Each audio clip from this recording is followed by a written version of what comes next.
Bangladesh civil service বা BCS পরীক্ষাসহ ৩০টি নিয়োগ পরীক্ষার প্রশ্ন ফাঁসের অভিযোগে পিএসসি চেয়ারম্যানের সাবেক গাড়ি চালক সৈয়দ আবেদ আলী জীবন ও পিএসসির ঊর্ধ্বতন ৩ কর্মকর্তা সহ ১৭ জনকে গ্রেপ্তার করেছে পুলিশের অপরাধ তদন্ত বিভাগ সিআইডি। গ্রেপ্তারদের ভেতরে রয়েছেন সৈয়দ আবেদ আলীর ছেলে সৈয়দ সোহানুর রহমান সিয়ামও।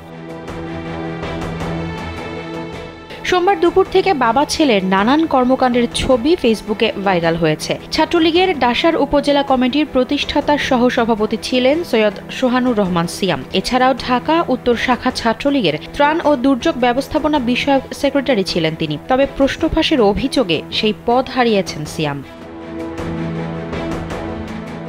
স্যান্ডেলিনা সো, রূপচর্চায় আভিজাত্য।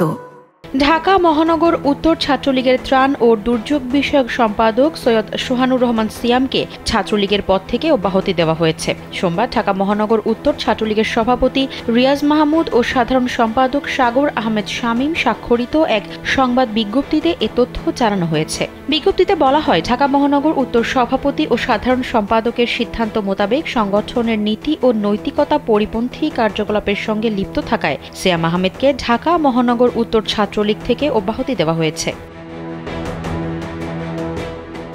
বাবার সঙ্গে নানা কর্মসূচিতে অংশ নিয়ে তা ফলাওভাবে সামাজিক যোগাযোগ মাধ্যমগুলোতে প্রচার করতেন সিয়াম। স্থানীয় এলাকাবাসী সূত্রে জানা গেছে, তিনি বিদেশে লেখাপড়া করেছেন, এরপর দেশে এসে ভর্তি হয়েছেন একটি ব্যয়বহুল বেসরকারি বিশ্ববিদ্যালয়ে। সৈয়দ আবেদ আলী ও তার ছেলে সৈয়দ সোহানুর রহমান সিয়ামের ব্যক্তিগত প্রোফাইল ঘেঁটে পাওয়া যায় তাদের রাজনৈতিক সামাজিক কর্মকাণ্ড, দান খয়রাত আর পরহেজগারির নানা খবর। সৈয়দ আবেদ আলীর গ্রামের বাড়ি মাদারীপুর জেলার ডাসার উপজেলায়। সাধারণ মানুষের সঙ্গে কথা বলে পাওয়া গেছে তার বিপুল সম্পদের খবর। ঢাকায় ও গ্রামে একাধিক বাড়ি ও সম্পদের তথ্য মিলেছে তারই ব্যক্তিগত সামাজিক যোগাযোগ মাধ্যমে।